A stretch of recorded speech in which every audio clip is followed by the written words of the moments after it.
Each day passes very quickly, so quickly that many times we do not even notice how we have lived it. We wake up, work, speak, react, and then go to sleep again. Day follows day, action follows action. Yet there is something quietly repeating every single day that we rarely pay attention to. It is the way we speak to ourselves, not through words spoken out loud, but through very small whispers in the mind that appear when we face a difficulty, a heavy emotion, or simply a brief pause in the middle of life's flow. Without any major event, the mind already creates pressure. Before anyone criticizes us, we criticize ourselves. Before anyone demands anything, we rush to push ourselves to be better, faster, stronger. And gradually, those words we repeat each day become the path the mind learns to walk. In the teachings of the Buddha, suffering does not come only from circumstances, but from the way the mind responds to those circumstances. Therefore, what matters is not how many things you accomplish each day, but what you are nourishing your mind with each day. A single reminder at the right moment can soften the mind. A small shift in perspective can be enough to keep you from being carried too far away. In this video, we will walk together through 9 such reminders. Not to become better than others, but so that as each day passes, your mind gains a gentle point of support, more aware, more grounded, and more at ease. Lesson 1. Right now, I am enough. We often think we are tired because we do too much, but more deeply, we are exhausted because we constantly carry the feeling of not being enough. Not good enough, not fast enough, not worthy enough. The mind keeps comparing, looking at others, and then turning back to judge itself. In Buddhist teachings, this is a distorted way of seeing, because we forget what is already present. The value of a human being is not measured by achievements, but by the degree of presence in each moment of living. When we stop chasing the idea that we must become someone else, the mind finally begins to rest. Right view helps us see clearly that in this very moment, as long as we are breathing and aware that we are breathing, we already have enough conditions to live fully. Nothing extra is needed to be allowed to be at ease. If right now you feel a sense of lack, pause for a moment. Place your hand on your chest. Feel the familiar warmth. Breathe out slowly and gently remind yourself in the mind that right now, I am lacking nothing. This reminder is only to bring the mind back, without any need to compare anymore. Lesson 2. I can meet whatever arises. Many people tell themselves that they must be able to do everything, must be strong, must overcome every challenge. But that sentence can become a burden, because it makes us believe we are not allowed to be weak or afraid. In the Buddhist way of seeing, strength is not found in proving how much we can do, but in the ability not to run away from what is happening. Life cannot be controlled. Everything arises and changes according to conditions. When we try to hold on, the mind tightens. When we learn to stay, the mind settles.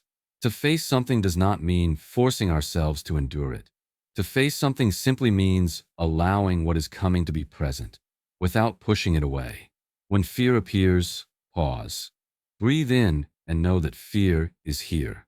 Breathe out and gently name that feeling. Then stay a little longer, without fixing anything, without searching for an escape. Just by being present with what is arising, you are already steady enough to take the next step. Lesson 3.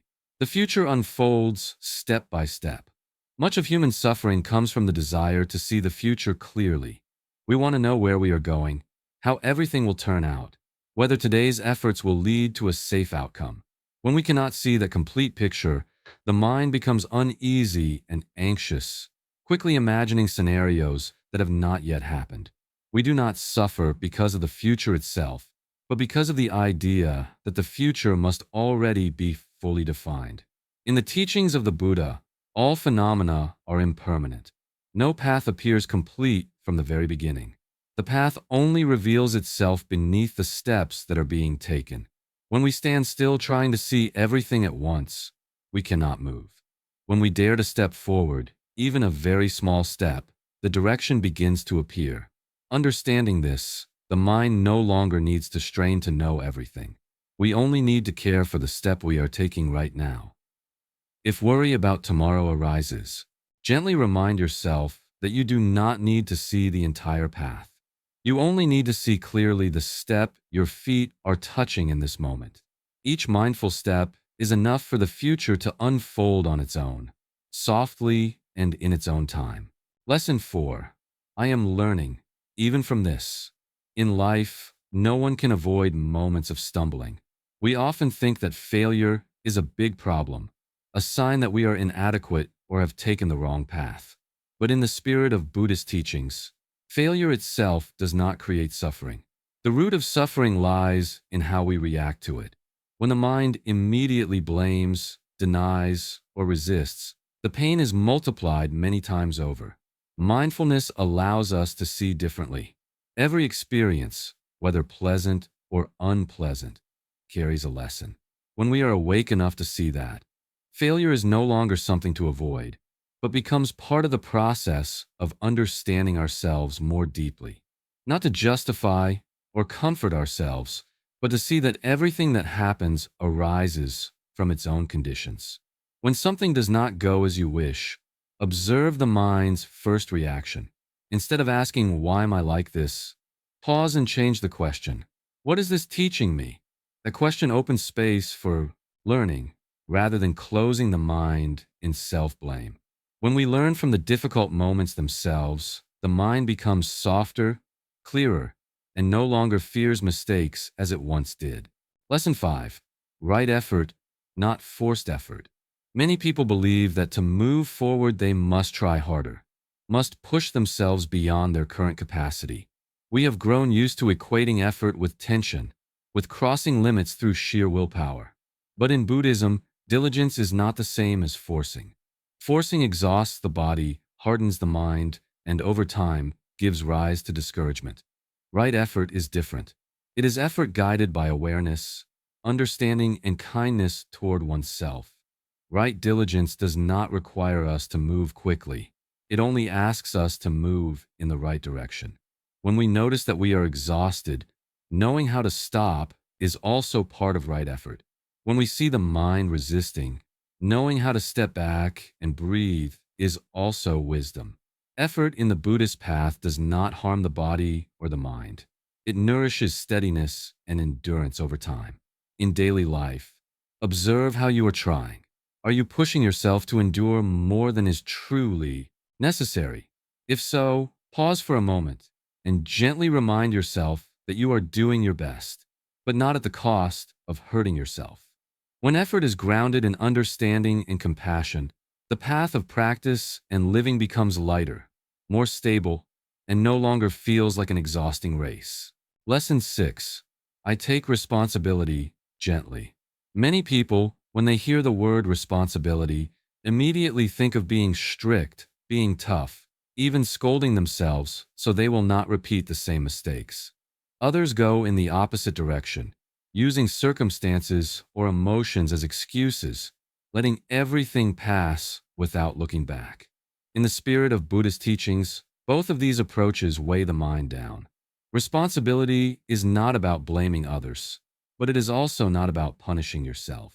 Transforming the spirit of no excuses does not mean living harshly with yourself. It simply means stopping the habit of avoiding the truth, not scolding yourself to release frustration, and not indulging yourself to avoid change. Responsibility begins with clear seeing, seeing what has happened, seeing your part in it, without adding stories of self-blame and without adding justifications.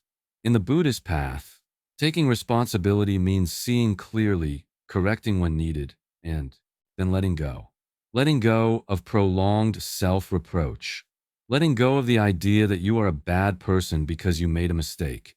When you can say to yourself that you have seen it, understood it, and will adjust, the mind becomes lighter. Responsibility grounded in gentleness allows growth without having to harm yourself. Lesson 7. My life has meaning, even quietly. Many people grow up believing that their life only has value if they accomplish something big, something outstanding, something worthy of recognition. Without realizing it, We carry the pressure to become great, to leave a mark, to prove that we were born to do something more than others. When we do not reach that image, the mind begins to question its own existence. In the teachings of the Buddha, the meaning of a life does not depend on whether it is loud or quiet. A life lived with awareness, even very silently, is already something rare. When we know that we are walking, breathing, speaking, or remaining silent with full presence, every small action carries value. There is no need for anyone to see it. There is no need for anyone to acknowledge it. When the illusion of needing to be great is released, the mind can finally rest. We do not need to live a life that will be told by others. We only need to live a life that is clearly understood from within. When we care for each moment with mindfulness, life naturally has meaning. Even if it is quiet, ordinary, and similar to so many others, it is not empty. That very awareness is what makes life feel deep and complete. Lesson 8. I do not need to carry other people's minds. In daily life, much of our heaviness does not come from what we do, but from carrying too many opinions of others. A look, a comment, a passing judgment can be enough to unsettle the mind. We forget that every opinion is only a stream of mind flowing through the person who speaks, shaped by their own experiences, fears, and desires. It is not the complete truth about who we are. In the spirit of Buddhist teachings, clinging to other people's judgments is a subtle form of attachment. When we hold on to those words, the mind loses its freedom. We live in reaction, constantly adjusting ourselves according to outside views, and gradually lose the peace that was already there. Letting go does not mean becoming indifferent or closed off. Letting go simply means not carrying mental currents that do not belong to us. When you hear an opinion that stirs your heart, pause. Recognize that this is another person's mind expressing itself. Gently return that stream of mind to them, without arguing, without holding on. Then come back to your own breath, to the feeling of being here. You can keep your peace without taking on what was never yours to carry. Lesson 9. This moment is precious. In life, we often wait for things to become more stable before allowing ourselves to live fully. We wait until there is less worry, until the work is done, until the mind feels calmer. But life does not pause to wait for us to be ready. In the spirit of Buddhist teachings, impermanence reminds us that everything is always moving. If we are not present now, there is no other time we will truly be present. We often think tomorrow will be better to begin living more deeply, but tomorrow is only a thought. What truly exists is this moment. When we miss the present, we do not lose a minute. We lose the life that is unfolding right here. Mindfulness does not require special conditions. It only asks that we recognize the breath coming in and going out, that we recognize the body sitting here, that we recognize the mind thinking and then changing again. There is no need to wait for life to be stable before living. It is presence itself that slowly allows life to settle. If you notice yourself rushing, pause for a moment. Gently remind yourself that this breath is here. This moment is here. After walking through these 9 reminders, you do not need to remember them all. There is no need to carry all 9 sentences in your mind. Buddhist teachings do not emphasize accumulation, but invite us to return to what is just enough. A single reminder, when it touches at the right moment, can already shift the direction of the mind. One true sentence can become a support for an entire day of living. Take a moment to pause and gently ask yourself, among the 9 reminders you have just heard, which one made you stop a little longer? Which one softened the body or made the mind feel lighter? There is no need to choose the best one, and no need to choose the strongest one. Simply choose the one that feels true for you today. Then carry that sentence with you, like a quiet whisper whenever the mind begins to be pulled away.